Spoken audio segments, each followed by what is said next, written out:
En esta ocasión vamos a ver un ejemplo de espacio vectorial. Para ello, ¿qué es lo que debemos tener? Es primero la cuadrupla, es decir, el conjunto, en este caso va a ser R3, las operaciones y el campo, que en este caso va a ser los números reales. Vamos a decir que este es un espacio vectorial donde las operaciones que definimos están dadas de la siguiente manera. Para la suma, lo que tomo son dos elementos. Dado que estoy en R3, podrían verse como matrices de 3 por 1, pero también se pueden decir que son vectores. Vectores de 3 coordenadas.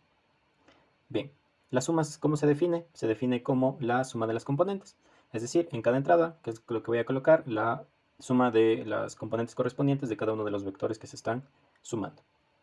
La siguiente operación, en cambio, debo usar un elemento del campo y un elemento de mi conjunto. En este caso son los reales al cubo o los vectores de 3 por 1. Bien, entonces tomo un alfa que corresponde al campo, tomo un vector x de R3, realizo la operación que está definida de la siguiente manera.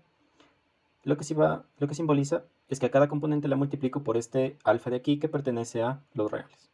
Bien, entonces, una vez tengo definida la cuádrupla y las operaciones de suma y producto, debo ver que las 8 operaciones, las 8 propiedades, se satisfacen para esta cuádrupla.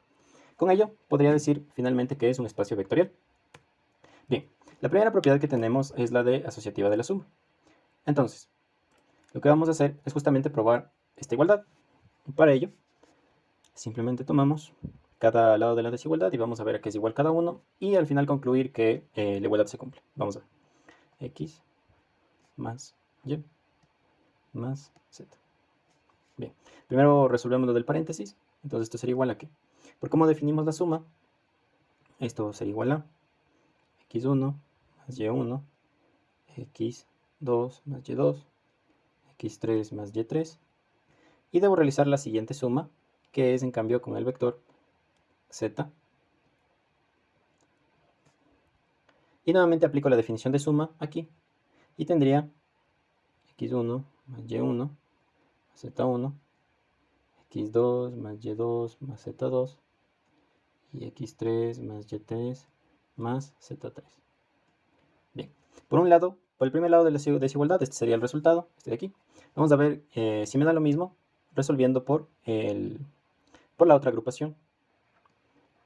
Y más z. Así, resuelvo primero lo que está en el paréntesis, pero yo voy a dejar escrito el x1, x2 y x3. Esto lo debo sumar al resultado de sumar lo que es el vector y el vector z. Y el resultado sería simplemente esto de aquí. Y2 más z2, y3 más z3. Nuevamente aplico la definición. x1 más y1 más z1, x2 más y2 más z2, x3 más y3 más z3.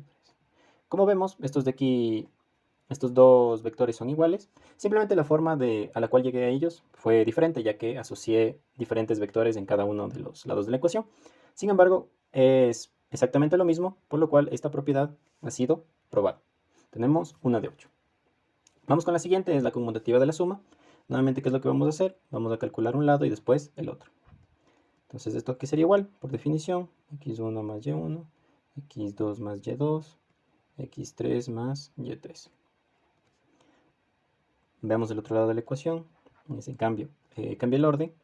Por lo tanto, por definición, esto sería y1 más x1, y2 más x2, y3 más x3. Ahora, recordemos que a la final estos son vectores de R3. Estos dos son vectores de R3.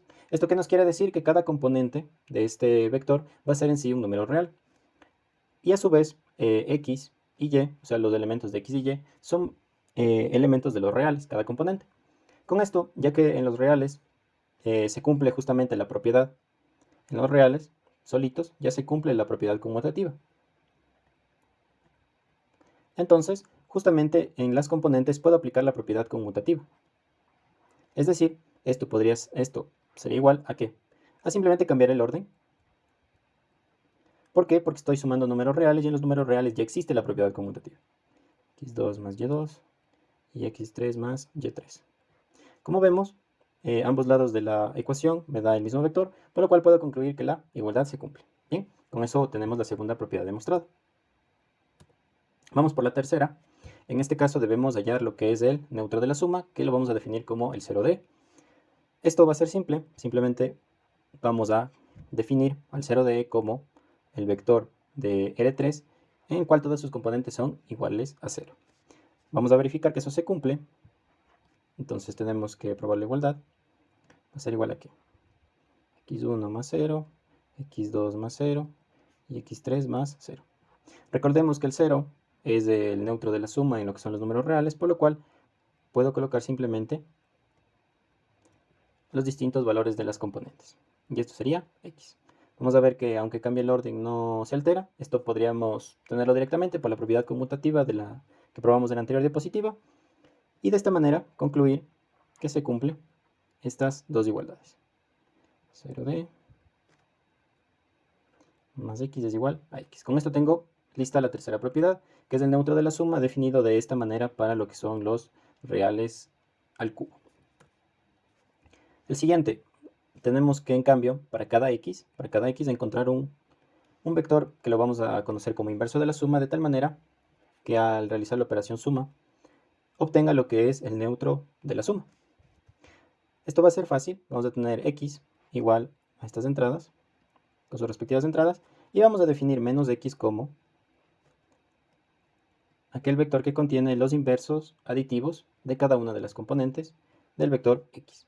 Vamos a comprobar que se cumple esta igualdad de aquí al realizar la operación de la suma. Esto va a ser igual a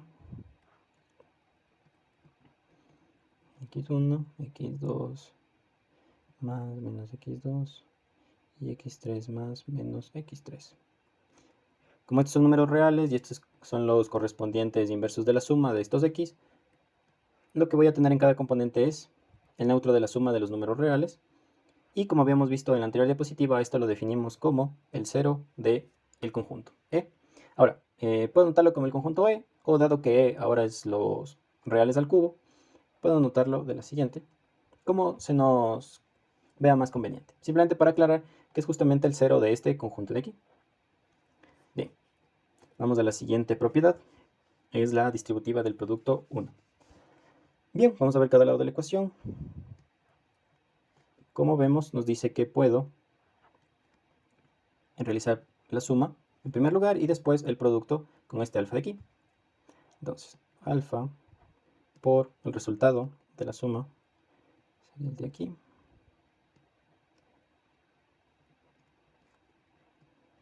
Por definición, va a ser igual a alfa por x1 más y1, alfa x2 más y2, alfa x3 más y3.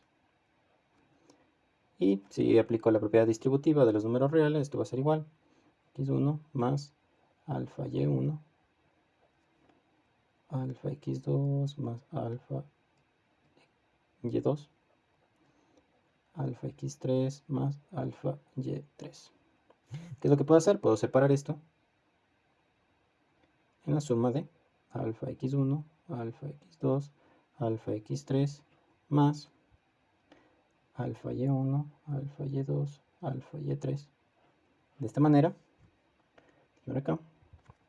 Si nos damos cuenta, esta es justamente la definición de lo que es el alfa punto x. Lo que tengo acá es la definición del alfa punto y. Y dado que estos son dos vectores, esta es la definición de la suma. Con eso he validado esta ecuación. Continuamos con la propiedad distributiva del producto 2. Nuevamente, resolvemos cada lado de la ecuación. X. Esto que ser igual por propiedades. Sería igual a alfa más beta por x1, alfa más beta por x2, alfa más beta por x3.